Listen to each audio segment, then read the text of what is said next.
Welcome to the Secrets to Abundant Living podcast. Your guide on this journey is Amy Sylvis. If you're ready for the secrets to an abundant life, hit that subscribe button now, and let's get started. Everyone, welcome to another incredible episode of the Secrets to Abundant Living podcast. I can't begin to tell you how honored I am to have our special guest today, Maurice Philogene. I'm going to read his bio really quickly, but just know I say this with try not to have tears in my eyes because this man means a lot to me. He has been a mentor and a business partner, and more importantly, a dear, dear friend, and has so much to teach us. I'm really excited for him to join the podcast today. So Maurice Philogene is a real estate investor, entrepreneur, restaurant owner, explorer of 100 countries, public servant, federal agent and police officer, philanthropist, and lifestyle design wealth coach, a founding managing member of Quattro Capital with a passion for living life, leveraging freedom principles, financial freedom, time freedom, geographic freedom, freedom on purpose, and the freedom of relationships. Maurice used real estate and professional careers to generate passive income and build legacy, all while empowering communities and helping others to live the best life through lifestyle design.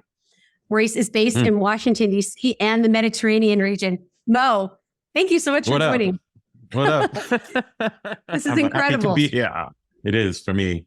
It's a joy for me actually to sit across from you, and because we've had such a lengthy history together, and I know what you've been through to get where you are, and we are very much two people of the same cloth. So I'm happy to see. That's an honor. That's an honor. You know, as we talked about before we started recording, my goal with this podcast is to really show people what is possible. And you talk about this so eloquently on the many platforms that you have, and even just, one-on-one relationships about living life with a purpose. And you talk about trying life on. So I'd love to hear and kick this off a little bit, understanding what does an abundant life mean to you? The ability to do what you want, when you want, how you want. But I will add to that, I have become even more intentional about my selfish desire to impact people.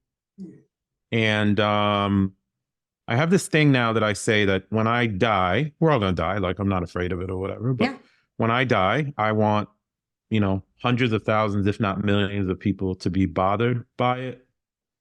Because if they're bothered, then it means, I did something good for them. And think when I was a police officer or something, like if I die and somebody that I impacted positively is like, oh, you remember that dude, Officer Philogene? He was a really good dude. He did this for me. Or same thing on the real estate front. Oh man, he really helped me out with starting in real estate or something like that. Same thing on the lifestyle design front or the philanthropy work that I do overseas. It's just, I feel better when I'm doing good stuff.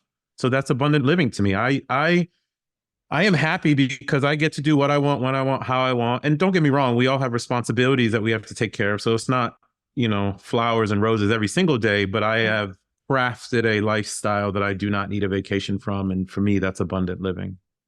Incredible. So well said. So well said. I can feel it in my bones when you mention this because I know you personally, and I've seen you live this out.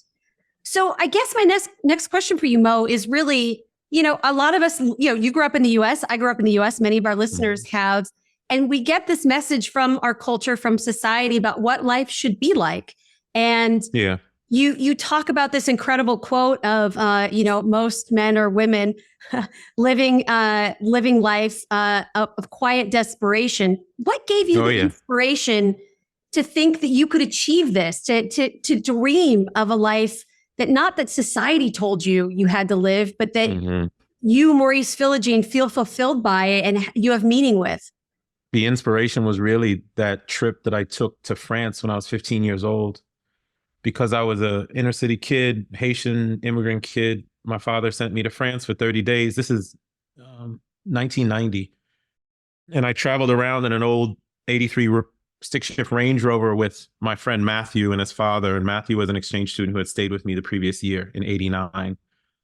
And his dad proceeded to drive us around the country for 30 days. It was insane. It was French castles, French funerals, French wine, French girls, French weed, French Boy Scouts, French sports. At the time, I was a good kid. I was definitely kind of a knucklehead inner city kid, but I was the knucklehead inner city kid doing stupid stuff. But I was always the kid who would go back and do his homework. I was one of them like dual hatted kind of kids or whatever. Yeah. But it showed me that the world could be a lot different. And if you fast forward to when I was 21, I found Personal Finance for Dummies, the book, got interested in personal finance, found the passage about passive income. And then I had a theory. And here was my theory. If I could create, because passive income means that you're generating income without the need to physically be somewhere. If I could create passive income, which is essentially creating space and time, then I could go have more experiences like I had when I was 15. I never forgot that.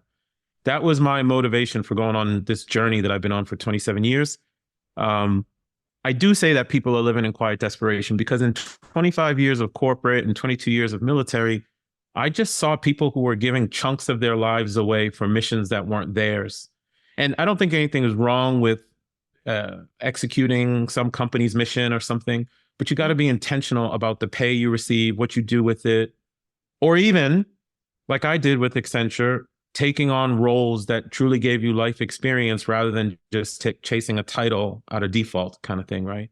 So I think there are a lot of people in quiet desperation because they're not planning on how do I leverage this 9 to 5 to build myself an abundant lifestyle. They're just executing without thinking about it. And I think that's the 20 to 30 years of formal education told us what to be, what success looks like, and people just default to it. And I never defaulted. You didn't. And I love that you bring up your time at Accenture because you were an executive there. I mean, but you intentionally utilized not only the role, but also the money that you generated from it to as a stepping stone, as a way to design the life that you want to live. Can you talk about how real estate played a role in that? Can you outline? Because this is a new concept, I think, to a lot of people, and understanding those steps that you articulate is really fascinating. When I post about it or I talk about it, it seems like I had this all thought out. I didn't. It's just that I followed my gut, which is now what I understand my gut was back in the day was faith. I just had faith. I found faith last year in a big way. But I was following my gut and I started buying real estate the first piece of real estate I bought was in 2002. So I was 25 or 26. Okay. It was just a place to live in.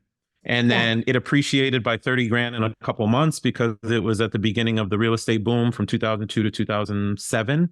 So timing, luck played a role in it a little bit. My father explained equity to me. That shocked me that I had made 30 grand that quick. That's someone's salary, right? Right. So I went to the library. I got a book. There was no Google, nothing like that back then, really. And by the end something told me, and now I understand it to be my faith, and that you are destined for more than just going to work every day. So by the end of 2002, I had bought 10 more pieces of property just off of sheer determination as a kid. And so 2002 to 2014, I think I was involved in 50 single family deals, but I ended up with 35 single family homes. And then I sold a bunch of them that appreciated over time. And then I ended up in 2014 with 18 paid off. So that was 160 grand a year or $13,000 a month in 2014 when I was 38. By the way, that was not easy. I went through the 2008 downturn. I had some foreclosures. I had to negotiate with like 20 banks. And in reflection, it was I call it entrepreneurial depression. But I was, for 17 years, I was in it, But when you have enough money to cover your basic needs, and this is where I'm grateful to my younger self, you quickly start to realize that life is not about money in the first place. It was never about money. It's having money and time to go have experiences, to go be with people that you love, to go visit culture around the world, et cetera, et cetera. And when your basic needs are covered, you start to realize that you can experience life very differently. And that's kind of the start of the broader abundant mindset of like, oh, I haven't even looked at my Accenture checks in 3 months. I wasn't living off of it anymore. And then I was like, oh man, I'm on to something. And I figured something out. So that's how the single family real estate helped. And then I moved into multifamily as a means. I just needed a new challenge. There was no I was chasing money or something. I just needed a new challenge, and it led to you and Quattro and now real estate development in Cyprus. So it's been a crazy journey. You just needed another challenge. I love that. That's fantastic. It's true. Yeah. Yeah. That's phenomenal. Will you touch, I don't want to glaze over this self-education part because you talk about this as well. I don't know if I speak for everybody, but I think most people, again, whether it's culture, whether it's our school system, whether it's our families, don't necessarily teach us about these personal finance or even freedom principles. So I love that you mentioned, just going to the library. This information is out there, right? It's not hidden. Yeah. No, it's not. And I don't know what prompted me to go to the library in 2000, but that's where information was. Maybe that's it. My parents are educators and stuff was always in books, right? So I went to aisle 6, Fairfax County, Virginia Library in Kingstown, Alexandria, aisle 6. I was always in that foolish aisle reading a business book, a real estate book on Saturdays. And I always tell people when the fellas was going out, I went out. I went out with the best of them. But for every 5 times that the fellas went out, I went out once because I was always in the library reading a book. And the reason I talk about self-education so much is I've gotten, so this is one of the Try Life On principles that I authored these principles that I use to coach people. Yes. And one of them is you get enough information and you just do and you course correct along the way. That first real estate deal, I didn't know what I was doing. I just took the book to the closing and I followed what the book told me and I just did it. And I think a lot of people are just stuck on analysis paralysis, or they're looking for a quick fix, or they think a post is enough information. No, a post is a teaser of information. It's on you to go get the broader context of what you need. And here's what I say about books. I love books. I always have a book with me somewhere. I don't know where my current book, I think it's in the car. Yeah. Books are the most beautiful thing because someone took the time and sweat and effort to compact 20 years of their life of what they did or what they saw in a manuscript that you can literally follow. So what I did with 5 books in particular was I chose those 5 books to stay with me for 15 years because I became an expert on those 5 books. I never strayed off of those 5 books. I still don't. And I can quote pages out of those 5 books because I kept rereading them. And here was my philosophy. One of them was The Real Estate Millionaire by Gary Keller. If I learned everything in his book, and let's say it wasn't the best thing, but it was a thing, and I just executed the not best thing, but over and over and over again, I knew I would get somewhere. So I've just never strayed off of these 5 books. I read other things too, but there's so much good information in books, but people are jumping around from thing to thing. Oh, Bitcoin, oh, gold, oh, this, oh, that, oh, that. Just pick something and execute for a very, very long time and you'll get where you need to be. Wow. Yeah, those small incremental repetitions may not be very sexy. They may not make for a great LinkedIn or Insta post.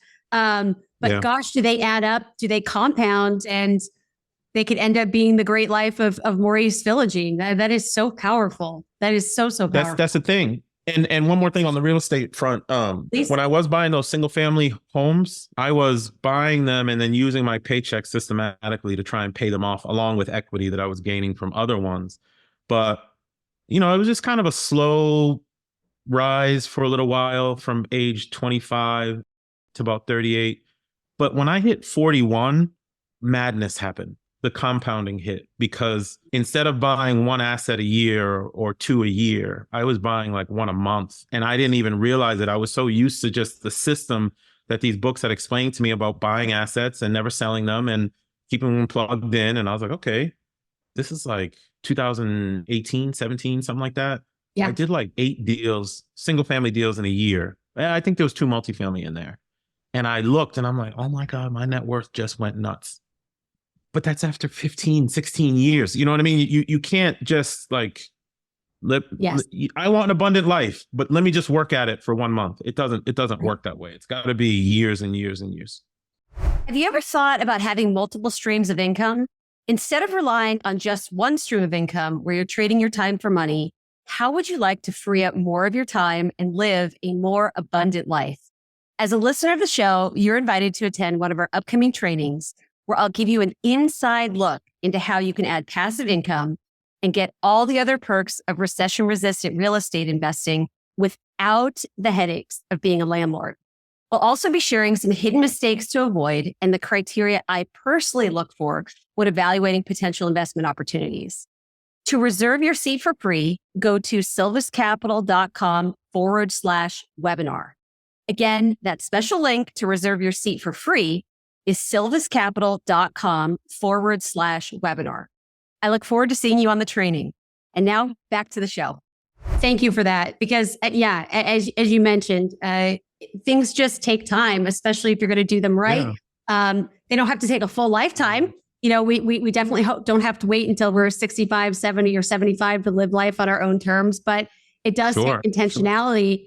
And I love that you mentioned you had a plan for the equity that you built up and using part of your paycheck. Yeah. It wasn't just money that was falling out of the sky, mailbox money that you were just out there, buying all sorts of fancy things. Not that there's anything wrong with that, but you had a plan for where you wanted to go, to have this freedom, to live life the way you and your family wanted to live. I did. And it came, the idea sparked from a broker who sold me my third and fourth investment deal back in the 2000s. I don't remember her name. She was in her 70s at the time, so she's probably passed by now. But she gave me the best piece of advice, because I had bought a little $100,000 thing with her. And I was like, hey, let's go out into DC and get like a 300,000, a 400,000. And she was like, no, don't do that. And she said, instead of buying a dodo egg, Maurice, buy 12 dozen little ones and pay them off, and you'll create a pension for yourself. And that it made sense to me. I was like, wait a minute, if I pay this one off, this one gets $900 in rent, this one gets $1,200 in rent. So if I pay them off, that's $900, $1,200, $1,000 here, $1,000 there, $1,000. And I was like, oh no, that's going to make me free, so I can go back and do what I was doing when I was 15 and I had all those emotions, right?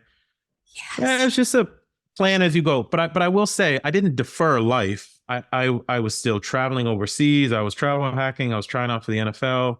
I was taking roles within my company at Accenture that I knew I wouldn't get promoted, and I didn't care. I wanted more life experience than I cared about getting promoted, because I knew I was using the money on the outside to build a real estate portfolio, right? So I was intentional on both sides. And I'm not saying it was easy.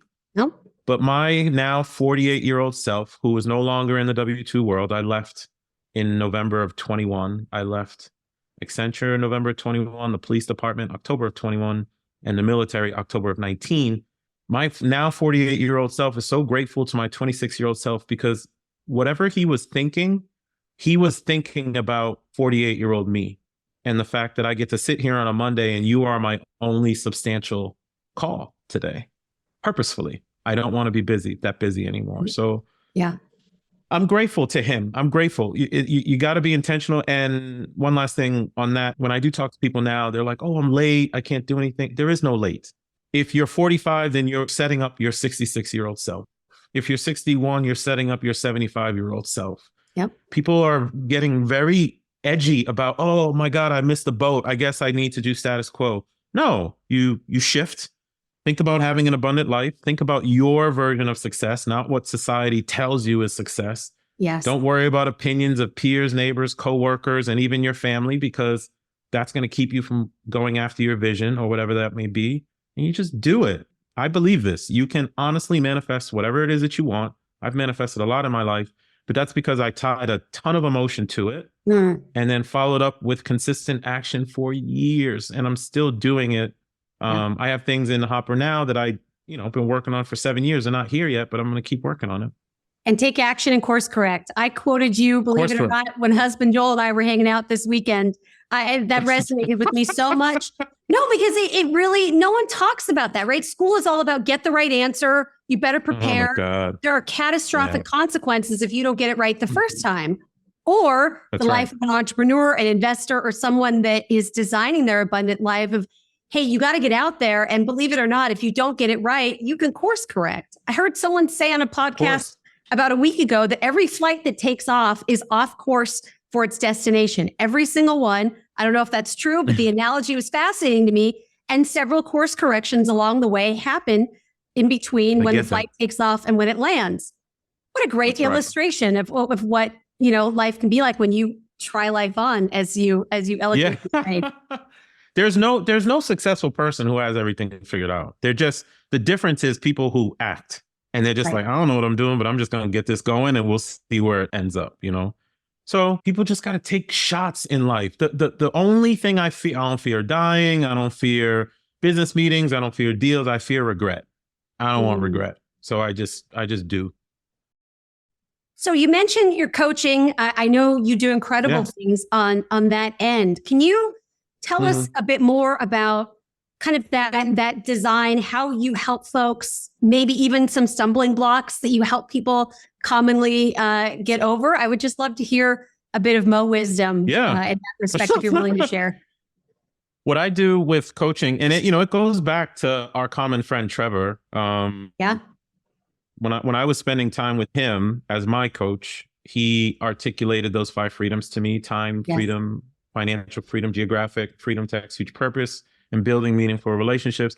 I inherently knew that stuff, but I had never heard it articulated in a way that I could organize my life. And I did. When I started posting in 2020, 19 or 20, I can't remember. And it was a challenge from Jerome, another common friend. He was like, man, if you call yourself a servant, you need to tell people what you did, because it's not common, especially for brown and black folk. It's not common. And you need to get out there and tell people. So he was the reason why I started posting. That whole journey, whether the military, Accenture, police, all that, I never told anybody when I was doing it. I just kind of did it. So I started posting, and someone reached out to me on a DM and was like, can you coach me how to do that? And I said, coach you how to do what? And it was like, well, you've created this lifestyle thing. And I didn't really understand what they were talking about, but I did. So I was like, oh, I'll help you. Sure. And it led to a referral, to another referral. This is what I do. My goal is to help people build a lifestyle they don't need a vacation from. I don't take vacations anymore. I just exist, Yep. We start with the perfect day. It's a vision. You can have a vision board, but I like to get people to write down their perfect day with vast detail and emotion, because it sticks with you in your nervous system, what have you. Yeah. Break them down into the freedom goals. Any goal that someone has, it has blockers to it. And all we got to do is co-create the actions or the relationships that will get rid of the blockers. If you get rid of the blockers, conceivably you get the goal. If you get the goal, then conceivably we have a framework by which you can live your perfect day whenever you want. It's not going to happen every single day, but it does happen.